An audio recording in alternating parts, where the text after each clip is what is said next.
Operation सिंदूर का असल मतलब क्या है? ऑपरेशन सिंदूर में सिंदूर का असल मतलब क्या है? इसके पीछे की सोच से हिल जाएगा पाकिस्तान, थर थर कांपेंगे आतंकी। 100 आतंकवादी मारे जाने की खबर सामने आई है। पहलगाम हमले के जवाब में भारतीय सैन्य कार्यवाही ऑपरेशन सिंदूर शुरू की गई है, जिसका उद्देश्य लश्कर-ए-तैयबा जैसे आतंकी संगठनों को मुंहतोड़ जवाब देना है। सोशल मीडिया पर सिंदूर शब्द को विनाशकारी दुश्मनों को भारी प्रतिशोध से बेअसर करने की रणनीतिक पहल के तौर पर देखा जा रहा है। नई दिल्ली।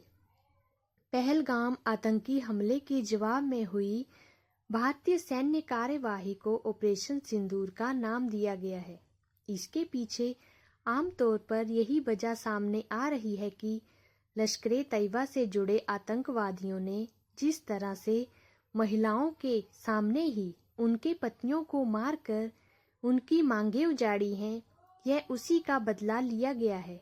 लेकिन क्या अंग्रेजी में ऑपरेशन सिंदूर के मायने इस सोच से कहीं आगे हैं?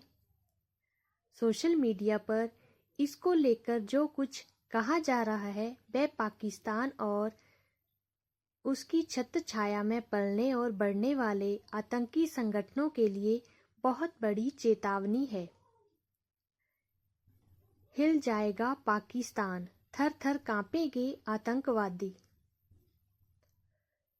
बुधवार को ऑपरेशन सिंदूर के बारे में औपचारिक जानकारी साझा करने के लिए जो विदेश सचिव विक्रम मिस्री की अगुवाई में प्रेस कॉन्फ्रेंस हुई थी, उसमें ऑपरेशन सिंदूर के नाम को लेकर ज़्यादा कुछ नहीं बताया गया। लेकिन जिसने भी इस शब्द के अंग्रेजी अक्षरों को विस्तार से पेश करने की कोशिश की है, उस सोच से पाकिस्तान और उसकी ज़मीं पर मौजूद तमाम आतंकी संगठनों के होश ठिकाने आ सकते हैं, क्योंकि इससे यही संदेश निकल रहा है कि ऑपरेशन सिंदूर दीर्घकालिक सोच के साथ लॉन्च किया गया है और इसका असर दूरगामी होने वाला है। यानी जिन 9 ठिकानों को निशाना बनाया गया है, जिनमें कम से कम 100 लोगों के मारे जाने की जानकारी सामने आई है,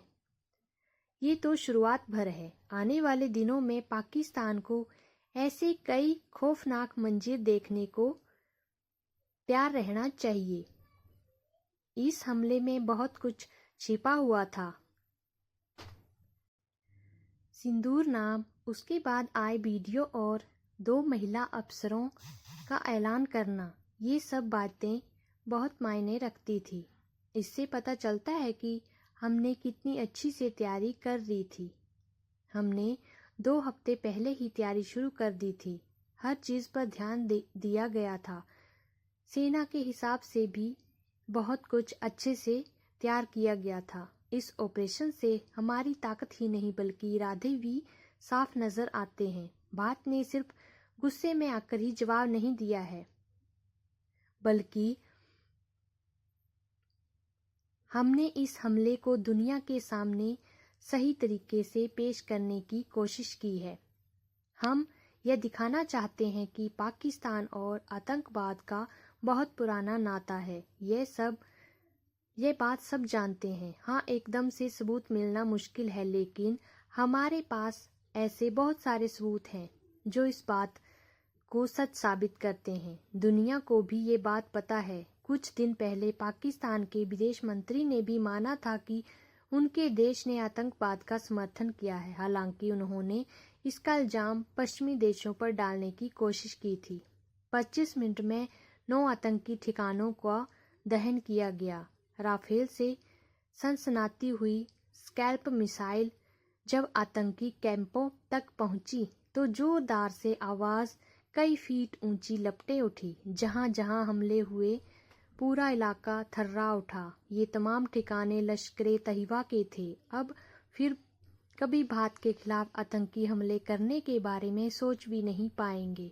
इस ट्रिपल अटैक की गूंज इस्लामाबाद से में भी इस्लामाबाद भी हिल गया है। अब पाकिस्तान बिलबिला रहा है।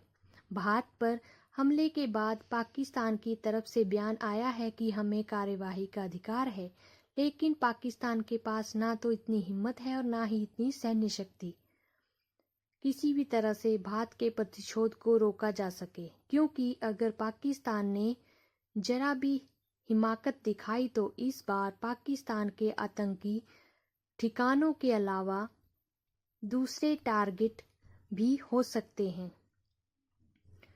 ऑपरेशन सिंदूर से भारत के प्रधानमंत्री ने पाकिस्तान को अच्छा सबक सिखाया है।